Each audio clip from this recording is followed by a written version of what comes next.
Oi, estamos aqui em mais um Neuro e Você, o canal aberto para desmistificar a neurologia.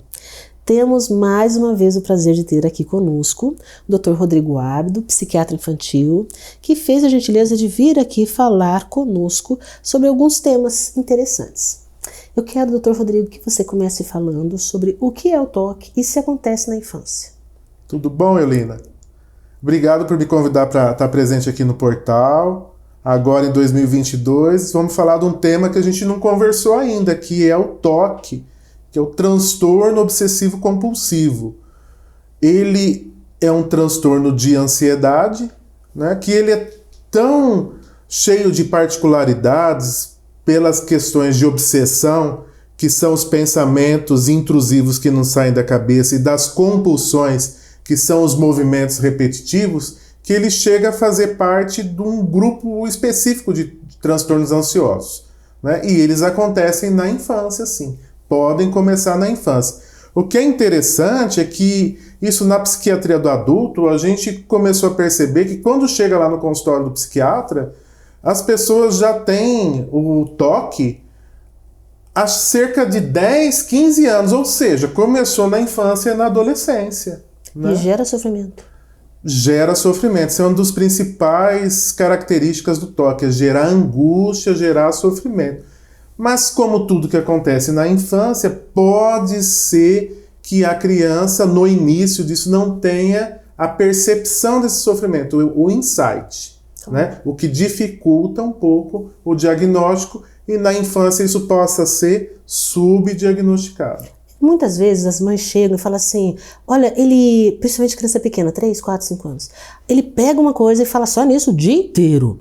Então assim, como que a mãe pode perceber uma diferença na idade, no ansioso, que também vai ter um pensamento perseverativo aí, não tem?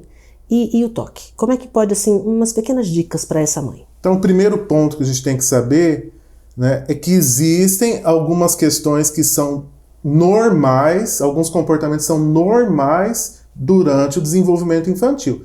Então a Eulina falou de 2 para 3 anos. 2 para 3 anos, as crianças têm alguns rituais, né? Ela tem algumas repetições, gosta de assistir desenho várias vezes, né?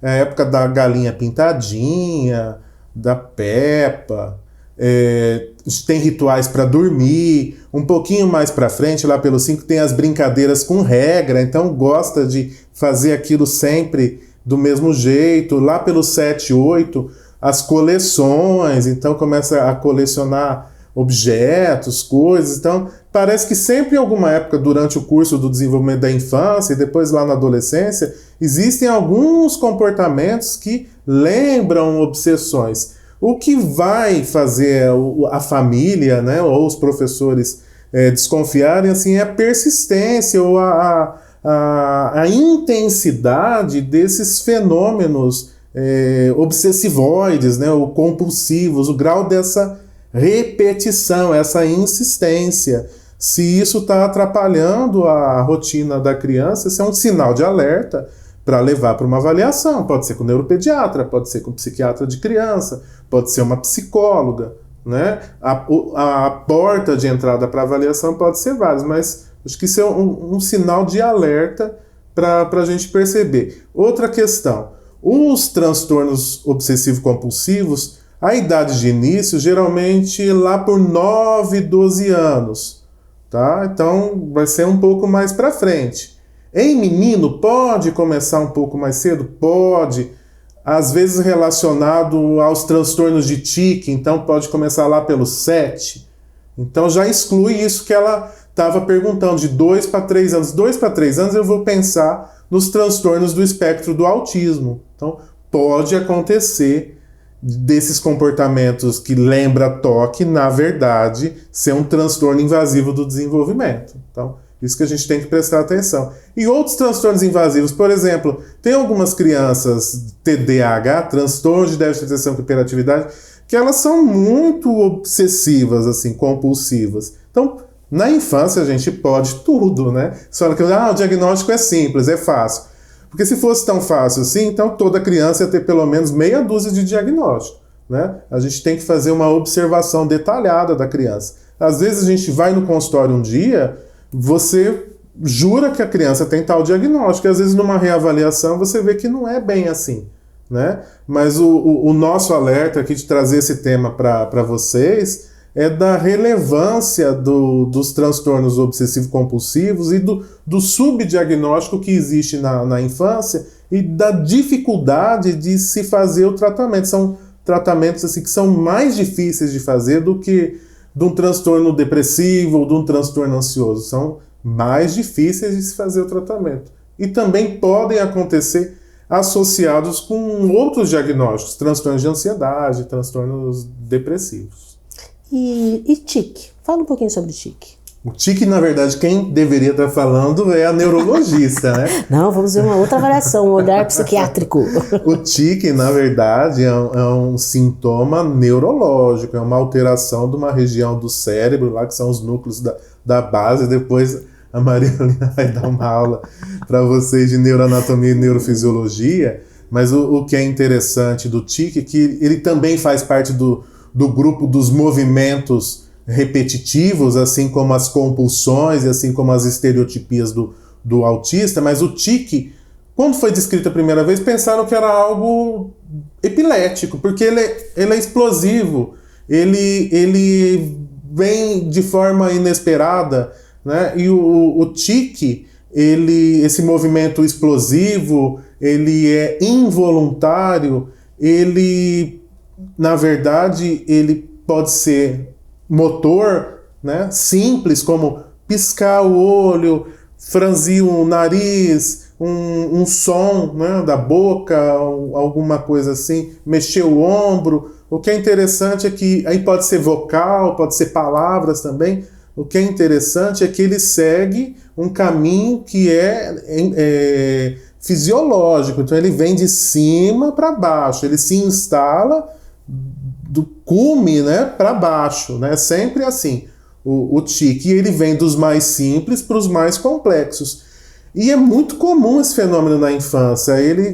Diz que de 5 a 15% das crianças vão ter algum tipo de tique transitório.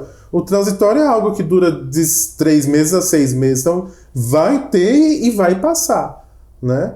Mas existe uma forma de doença de tique que ela é muito mais complexo, mais persistente, né, e mais crônico, que a gente chama de síndrome de Gilles de La Tourette, né, que é o tourrettismo, alguns chamam só de Tourette, né, doença dos tiques, que está relacionado com TDAH, que está relacionado com toque. Então parece que vai formando um combo, né, de difícil tratamento, em que estão relacionados tanto os tiques como grande parte do quadro clínico, além dos tiques motores e os tiques vocais, tanto simples como os complexos. Os complexos seriam assim,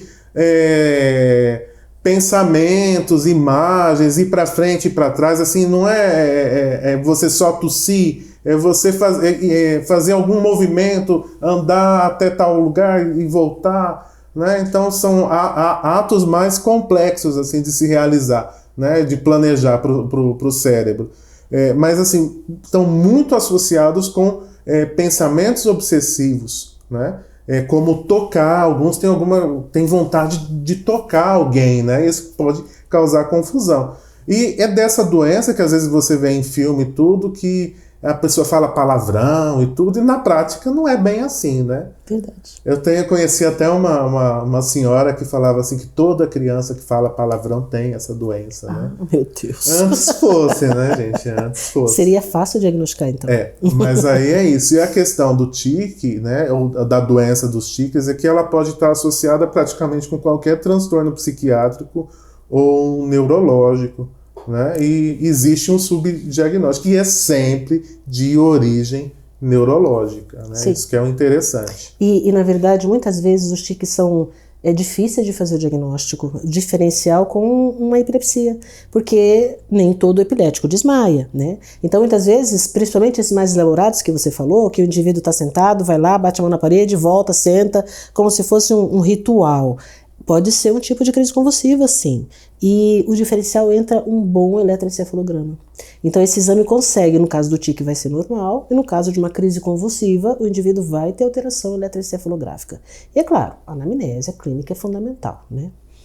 E como que é essa penetrância do tique, do toque, dentro do espectro autista?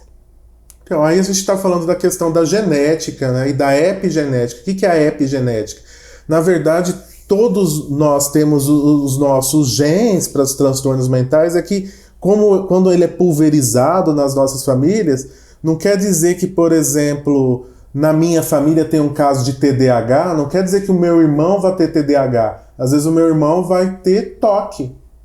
E meu outro irmão vai ter TEA. Então não é assim específico para aquela patologia, é muito mais difícil de entender como que é essa genética dos transtornos neuropsiquiátricos. O que a gente sabe é que é assim, numa família de TEA, você ter outros casos de TEA ou de traços, né? A gente fala de fenótipo TEA, é bem comum. E nas famílias de toque, você também ter outras pessoas com traços ou com subdiagnósticos de toque também é muito comum, né? Então, o que a gente tem observado, ou o que os cientistas, os pesquisadores têm observado? Que mesmo que seja algo raro, pelo menos na epidemiologia, assim, nas pesquisas, que na infância o toque tem uma prevalência de 0,5% a 3%. Quando você estuda as crianças com autismo, isso aumenta muito, isso vai para 6% a 10%. Então, o que quer dizer? Parece que a criança com TEA, ela está mais predisposta a ter o transtorno obsessivo-compulsivo do que uma criança sem TEA. Então, o que a gente antigamente acreditava, que aquele comportamento da criança autista seria próprio do quadro clínico autístico do TEA, tipo, isso é uma estereotipia, isso é um comportamento obsessivoide próprio do TEA, dos sintomas, né, eixo do TEA, na realidade isso pode ser uma condição clínica associada.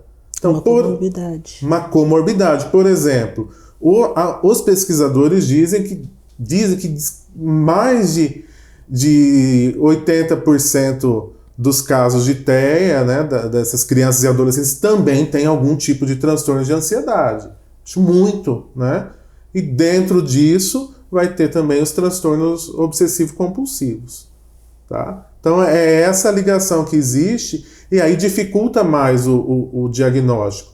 E é importante isso no caso quando a gente tem uma criança com TEA ou um adolescente, mesmo um adulto, você ter essa percepção que às vezes o tratamento correto, você medicar esse toque que está acontecendo junto, ou abordagens comportamentais, outros tipos de abordagem comportamental, de psicoterapias, podem melhorar muito a qualidade de vida daquela criança, daquele adolescente, daquele adulto, porque causa angústia.